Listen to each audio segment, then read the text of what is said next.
It's inevitable in the makeup world and many other retail worlds that some things are going to exist and then the company is no longer going to make them. And in the makeup world, it's one of the biggest reasons for people to over-purchase makeup is that fear of regret, feeling like if I don't buy it now, I'm going to miss out. I thought it would be interesting to show you some of the products that I bought that are no longer available that I'm really, really thankful that I have. And definitely make sure you're leaving your thoughts of your favorite products that you are thankful that you have that are no longer available down in the comments below. But if you're curious to know what my thoughts are, hang tight, we're getting into it right now.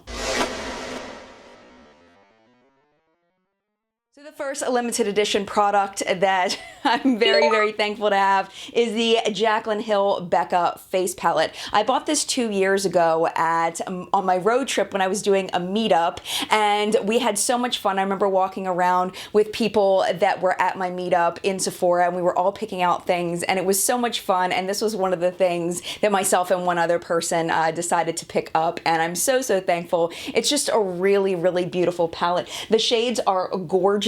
These are super bright, they're very intimidating, but they really can go on very softly on the cheeks. When this came out, we all thought that Champagne Pop and Prosecco Pop were going to be limited edition, exclusive, never coming back. You can get them now. I don't know if these shades down here you can get them, but the whole limited edition thing, you know, oh, they're so popular, we're going to keep them, and really, really made a lot of people very upset. But these highlighters really are beautiful. They're very poppy from Space highlighters. I'm wearing Champagne Pop on my cheeks today, and I really, really love it. It gives this beautiful, very, very vibrant glow, and it's just a beautiful palette, and I really like it a lot. I love the large mirror that's inside here, and I love the click closure because it's a lot easier for travel that it doesn't open up, and it's just a really wonderful product. Next up is Too Faced Little Black Book of Bronzers. I really, really love this thing. Yes, it's just cardboard packaging, but it was such a great way to try all of Too Faced bronzers. I wouldn't be surprised if they come out with something like this in the future. I think they've come out with other iterations of this since this one, but they're really, really fun to play with. These two here are kind of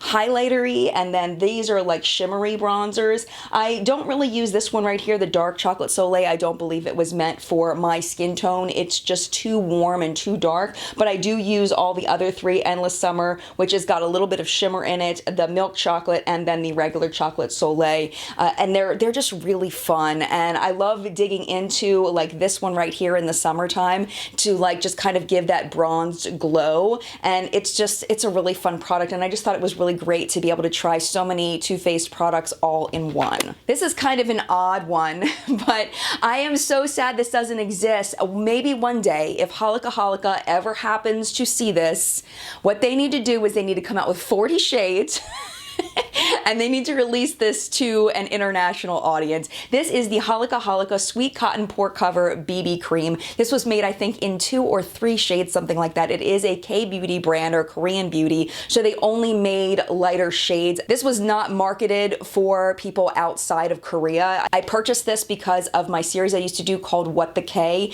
that was so much fun. This was one of my favorite products that I got during that series. It's like a medium coverage, and it gives such a beautiful natural look on the skin, and this shade actually matches me pretty stinking perfectly. This is number 1 soft beige. Every website I've tried to find this on, it is currently sold out, so I don't know if the brand has discontinued it or if it's just not available to American consumers anymore, but 40 shades released internationally, please, please, please. This one made me feel really sad because I just started getting into OCC lip tars right before the brand kind of disappeared from the beauty space. I don't know whether they'll be coming back or not, but I was really sad because I do really like these liquid lipsticks. This is my favorite one. This one is in the shade Dash. I wish I had been able to pick up another one of these and kept it sealed so that when this goes back, because I like to throw away my liquid lipsticks in like a year and a half. I don't really start smelling a little funky and it's like, ugh. But I would have loved to have had one of these in my stash to open up after this one goes bad because I really love this shade. It's kind of my favorite perfect nude shade. It is so beautiful. I'll swatch it on my hand really quickly for you so you can see. And I just love this color. And I love this formula. It dries down completely, but it's not uncomfortable. And I really, really enjoy it. So I'm very sad that OCC is no longer around. Make me sad. And of course, this video would not be complete without an eyeshadow palette. I had to break out my Alice Through the Looking Glass palette by Urban Decay. This was such a fun palette. I think this is the first really big toy palette that I bought where I just felt like this was just so fun to play with.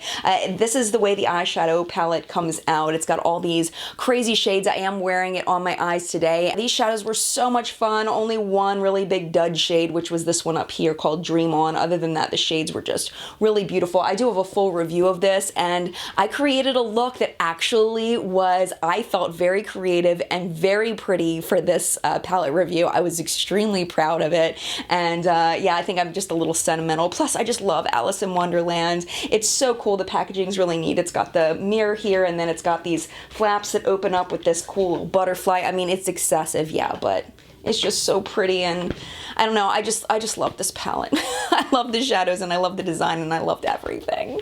So those are the 5 products that I wish would be able to be not limited edition, not discontinued. There are so many more that I probably could have put into this video, but for brevity, I really just wanted to keep it to 5. But I would love to know what your thoughts are. What are some of your favorite products that you either own or you feel like you missed out on because they're no longer available? I would love to know about them in the comments below in the collective brain of makeup awesomeness. If you're not part of the collective brain, I don't know what you're waiting for. It's such a fun place to interact and have a great community down in the comments below and just talk about products back and forth. It's super fun. Make sure you hit the subscribe button so that you can participate more often when I upload videos. And if you're coming back and you've been a member of the collective brain, thank you so much for coming back. I appreciate you. Welcome all the new members down below, and mad love to you, and I will see you in a video very, very soon.